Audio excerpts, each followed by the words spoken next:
सुदूर वनों की गोद में स्थित एक ग्राम था भीषणपुर। यह नाम स्वयं अपने भीतर एक अमंगल की गंध समेटे था। दिन के प्रकाश में यह ग्राम सरल, शांत और ग्रामीण जीवन की साधारणता से युक्त प्रतीत होता, किंतु रात्रि के अर्ध प्रहर से ठीक पहले यहाँ का आकाश रक्तवर्ण हो उठता, पक्षियों का कलरव शून्य में विलीन हो जाता और वनों में स्थित पुरातन पीपल के वृक्ष से एक अज्ञात रुदन गूंजने लगता। ग्रामवासी इस भयावह वेला को 2:15 की वेला कहते थे, एक ऐसा समय जिसमें किसी को अपने घर से बाहर होना निषिद्ध था। कहते हैं हर शनिवार की रात्रि इसी समय एक प्राचीन बस ग्राम के एक खंडहर बने पड़ाव पर आकर रुकती है। यह बस कोई साधारण वाहन न थी, अपितु एक श्रापित यान जो मृत और अर्धमृत यात्रियों को लेकर आता है और जीवितों को साथ ले जाता है। ग्राम में एक वृद्ध ब्राह्मण निवास करते थे, त्र्यंबक शास्त्री। उनके केश हिमवत श्वेत हो चुके थे, नेत्र धुंधले, किंतु वाणी में अभी भी पुराणों की गूंज थी। वे वेद मंत्रों के मर्मज्ञ थे और तंत्र मंत्र के भी प्रबल साधक। ग्रामवासी उन्हें श्रद्धा से देखते, किंतु उनके भवन के समीप जाने का साहस कोई न करता, क्योंकि वह मकान ग्राम के उस अंतिम मोड़ पर स्थित था जहां से 2:15 की बस की सड़क जाती थी। त्र्यंबक शास्त्री की एक पुत्री थी, वैदेही।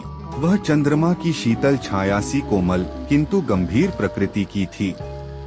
कहा जाता है कि उसका जन्म ही शनि अमावस्या की रात्रि को हुआ था और तभी से उसका जीवन रहस्यमय घटनाओं से घिरा रहा। एक दिन नगर से एक युवा लेखक आया, आलोक वर्मा। वह पुरातन कथाओं और लोक किंवदंतियों पर शोध कर रहा था।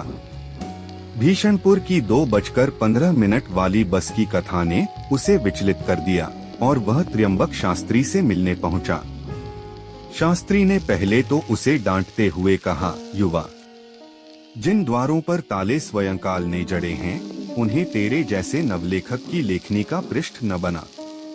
परंतु आलोक का जिज्ञासु हृदय न माना। उसने वैदेही से मित्रता स्थापित की। वैदेही मौन थी, किंतु उसकी आंखों में जो भय था वह शब्दों से कहीं अधिक मुखर था। शनिवार आया। रात्रि का प्रथम प्रहर बीता। ग्राम में स्तब्धता गहरा गई। आलोक ने छुपकर उस बस पड़ाव की ओर बढ़ना आरंभ किया। उस स्थान पर पहुंचते ही एक अजीब ठंडक उसकी देह में समा गई। 2:13, 2:14।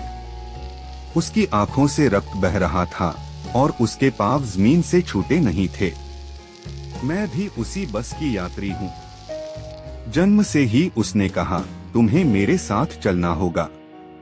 इस बार तुम्हारा टिकट कटा है।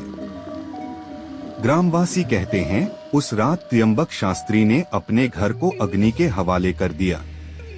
आलोक कभी नहीं लौटा, किंतु हर शनिवार रात्रि अब भी जब घड़ी 2:15 दर्शाती है तो वह बस ग्राम के पड़ाव पर रुकती है। उसकी खिड़कियों से कोई बाहर झांकता है और कभी कभी कोई नया यात्री उसमें चढ़ता है। सावधान, यदि तुम कभी किसी अज्ञात ग्राम में हो और कहीं भीषणपुर का संकेत दिखे तो मुड़ जाओ, क्योंकि कुछ यात्राएं केवल एक ओर की होती हैं।